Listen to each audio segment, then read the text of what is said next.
아침에 나로 주의 인자한 말씀을 듣게 하소서.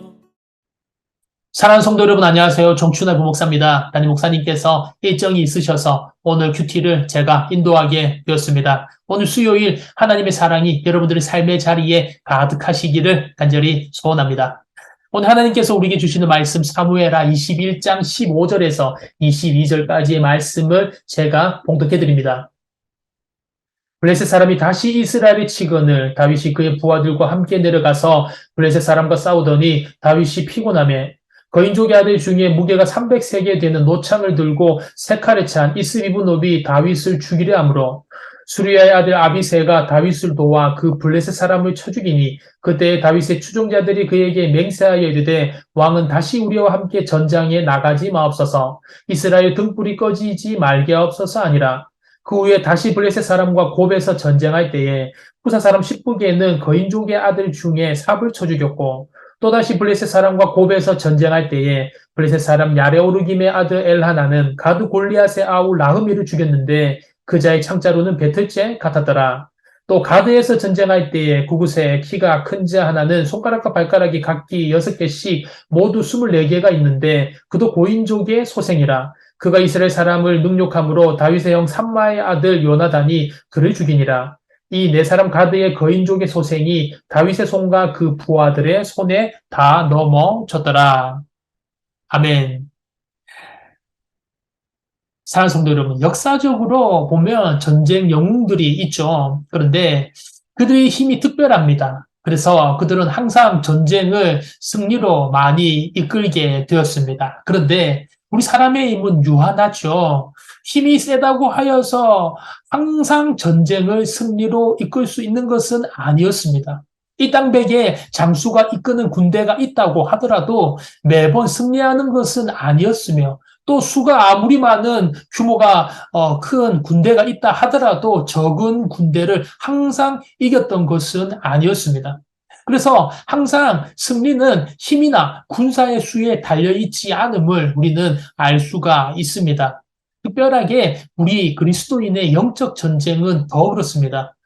우리가 죄와 싸울 때에 힘이 세다고 하여서 영적 전쟁에서 승리하는 것이 아니며 우리 신앙이 시작이 길다고 하여서 항상 죄와의 싸움에서 승리하게 되어지는 것도 아닙니다. 왜냐하면 영적 전쟁의 승리는 우리 사람에게 달려있지 않기 때문에 그렇습니다. 오늘 본문은 다윗과 다윗의 부하들이 오랜 숙적이었던 블레셋과의 전쟁, 그 전쟁의 결과들을 서술하고 있습니다. 아마 오늘 본문은 다윗이 왕이 되고 나서 얼마 되지 않았을 때, 초창기 때에 전쟁을 이야기하는 것으로 보여지고 있습니다. 우리가 가장 먼저 읽었던 본문 말씀 15절 끝부분에 보시면 다윗은 연이었던 블레셋과의 그 전쟁으로 인하여서 많이 피곤한 상태였습니다. 그때 블레셋이 공격을 해오면 아주 위험한 상황이 될 수도 있었죠. 그런데 그때 아니나 다를까 블레셋 사람들이 연속하여서 이스라엘을 공격하여 옵니다. 블레셋을 이끌어온 장수들은 모두가 다 거인 출신이었는데 첫 번째는 거인족의 아들 중에 무게가 300세겔이나 되는 노창을 들고 온 이스비브노비였습니다. 이스비브노브는 300세겔에 되는 창과 세 칼을 가지고 이스라엘을 위협하였습니다. 그러자 수루야의 아들 아비새가 나섭니다. 그리고 그를 물리치게 되죠. 그 다음으로 연이어서 쳐들어온 거인족은 사압이 쳐들어옵니다. 하지만 후사 사람 19개가 역시 그를 물리치게 됩니다. 이어서는 우리가 잘 아는 골리앗이죠. 골리앗의 동생입니다. 골리앗의 동생 나흐미가 공격을 해옵니다. 그러자 베들레헴 사람 엘하난이 그를 물리치게 됩니다. 이어서 6개의 손, 6개의 발가락을 가진 거인족 중 하나가 다윗을 노리고 있다가 급습을 합니다. 하지만 다윗의 형 삼마의 아들 요나단이 그를 물리치게 되어지죠. 그래서 결국 오늘 보면 끝절인 22절 말씀을 보면 이렇게 나옵니다. 이 네 사람 가드의 거인족의 소생이 다윗의 손과 그의 부하의 손에 다 넘어졌더라. 아멘. 오늘 이것이 우리가 읽은 본문 말씀의 내용입니다. 사랑하는 여러분, 오늘 블레셋을 이끈 이 장수들이 모두가 다 가나안 원주민 출신입니다. 가나안 원주민 출신은 무엇입니까? 거인족이라는 뜻이죠. 블레셋 지역의 용병 싸움에 아주 익숙한 용병 출신들이었습니다. 하지만 그들이 모두가 다 골리앗과도 같이 힘이 세고 한결같이 덩치가 큰 사람들이었지만 그들은 다윗 앞에 모두가 다 패배하고 말았습니다. 오늘 이렇게 블레셋의 끊임없는 공격이 있었지만 결국 하나님께서 그때마다 이스라엘을 지켜주시고 구원해 주셨습니다. 이 블레셋과의 전쟁에서 우리는 놀라운 사실을 알 수가 있게 되어집니다. 전쟁의 승패는, 전쟁의 승리는 바로 우리 하나님의 손에 달려 있다라는 것이죠. 우리가 소년 다윗과 거인 골리앗의 싸움을 한번 기억해 보길 원합니다. 3m에 가까운 어마어마한 키, 어마어마한 덩치, 엄청나게 다양한 무기들을 가진 용병 골리앗이었습니다. 장군 골리앗이었습니다. 하지만 목동이었던 소년 다윗의 물맷돌 하나에 쓰러지고 말았습니다. 그것을 우리가 어떻게 전략적으로, 과학적으로 입증을 할 수가 있겠습니까? 우리 하나님이 하신 것입니다.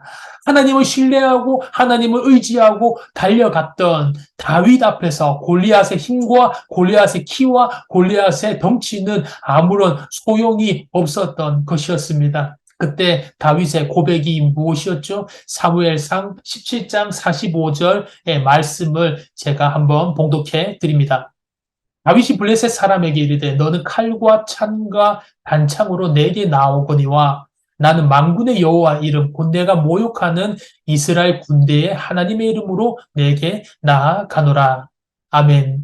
다윗이 우리 하나님을 신뢰하며 나아갈 때 만군의 여호와의 이름을 붙들며 나아갈 때 이미 대결 군도는 끝나버린 것이죠. 다윗 대 골리앗이 아니라 이미 하나님 대 골리앗이 되어버리고 만 것입니다. 그러므로 사랑하는 여러분, 우리 그리스도인의 승리는 힘이나 다른 어떤 것들에 달려있지 않습니다. 우리 그리스도인의 승리는 이미 승리하신 예수 그리스도께 우리의 승리는 달려있는 줄 믿습니다. 왜냐하면 우리의 대장 되신 예수님께서 모든 죄와 세상의 권세들을 이기셨기 때문에 그렇습니다. 예수님께서 나를 사랑하셔서 우리가 영원히 해결할 수 없었던 죄의 문제, 영원히 해결할 수 없었던 그 죽음의 문제, 저주의 문제를 나를 사랑하셔서 십자가에 못 박혀 달려 돌아가심으로 말미암아 우리 인류가 영원히 침묵할 수밖에 없었던, 우리 인류가 영원히 머리를 숙일 수밖에 없었던 그 죄와 죽음의 문제가 해결이 되었고 나는 영생 생명 천국 자녀가 되게 되었습니다. 이 모든 것이 전적인 우리 예수님의 은혜로 해결이 되어졌습니다. 우리 예수님께서 죄와 죽음과 저주의 문제를 해결하셨다라는 것은 무엇을 뜻합니까? 바로 우리 예수님의 손 안에서 해결되지 못한 문제는 없다라는 것입니다. 우리 예수님보다 더 큰 문제는 없다라는 것입니다. 전쟁의 승리는 우리 주님의 손 안에 있고 모든 문제의 해결은 우리 예수님께 있다라는 것이죠. 원래는 영원한 패배 가운데 빠질 수밖에 없었던 죄와의 전쟁이었습니다. 그런데 예수님께서 나를 사랑하셔서 오직 은혜로 십자가 지심으로 예수님으로 말미암아 나는 승리하게 되었고 예수님께서 나를 위하여서 흘리신 그 보혈로 말미암아 나는 주님의 생명의 승리의 자녀가 되게 되었습니다. 이런 예수님께서 오늘 우리에게 말씀하시죠. 요한일서 5장 4절의 말씀을 제가 봉독해 드립니다. 무릇 하나님께로부터 난 자마다 세상을 이기느니라. 세상을 이기는 승리는 이것이니 우리의 믿음이니라. 아멘. 사랑하는 여러분, 혹시라도 삶의 자리에서 거대한 문제 가운데, 엄청난 문제 가운데 혹시라도 걱정하거나 두려워하고 있으십니까? 어떤 무엇보다도 크신 전지전능하신 나를 사랑하시는 예수님께서 나와 항상 함께 하고 있음을 기억하시기를 바랍니다. 오늘 예수님께서 나를 사랑하셔서 그 은혜로 생명을 버리시고 나를 구원하시고 나를 자녀 삼아 주셨습니다. 우리가 이런 예수님을 찬양하고 이런 예수님을 사랑하고 이런 예수님과 함께 동행하며 그분을 높여 드리기를 원합니다. 사랑하는 여러분, 오늘 이 새벽의 시간 내 앞에 어떤 시련과 어떤 문제, 어떤 갑갑하게 만드는 두려움이 있다라고 할지라도 나를 사랑하셔서 그 어떤 누구도 해결해 주지 못하였던 그 죽음, 그 죄의 문제를 해결해 주신 우리 예수 그리스도를 기억하시면서 예수님의 그 크신 은혜를 그 사랑을 기억하시면서 그 예수님의 손을 붙드시는 하루가 그 예수님을 높여드리고 그 예수님께 간구하고 그 예수님을 붙들며 신뢰하며 나아가는 우리 예수님으로 말미암아 하늘의 문이 열리는 그런 귀한 복된 날 되시기를 간절히 주님의 이름으로 축복합니다. 오늘 기도하겠습니다. 사랑과 내가 풍성하신 아버지 하나님, 예수님께서 나를 사랑하셔서 누구도 해결하지 못한 나를 영원한 어둠 속에 나를 영원하게 침몰시키는 죄와 죽음의 문제를 해결하시고 아무 자격 없는 나를 영생, 생명, 자녀 삼아 주신 그 한량없는 그 사랑과 주님의 그 은혜에 감사드립니다. 예수님의 그 사랑과 은혜에 힘입어서 오늘 하루를 살아가면서도 우리 가정과 자녀와 건강과 삶의 자리에서 어떤 거대한 문제가 나의 앞을 막더라도 엄청난 문제가 나에게 다가올지라도 두려워하지 않게 하시고 모든 문제보다 더 크신 우리 예수님을 의지하게 하시고 우리 예수님을 찬양하며 나를 사랑하셔서 십자가 은혜로 구원하신 우리 예수님께로 나아가서 우리 예수님 손 붙잡고 예수님 의지하여서 우리 예수님으로 인하여서 시온의 대로가 열리는 귀한 복된 날 승리의 날로 나아갈 수 있도록 함께하여 주시옵소서. 특별히 이전 가운데 있는 담임 목사님 은혜 가운데 이전 잘 마치고 함께 귀한 은혜 나눌 수 있도록 함께하여 주시옵소서. 오늘도 함께하여 주실 줄 믿사옵고 우리 주 예수 그리스도 이름으로 기도드립니다. 아멘.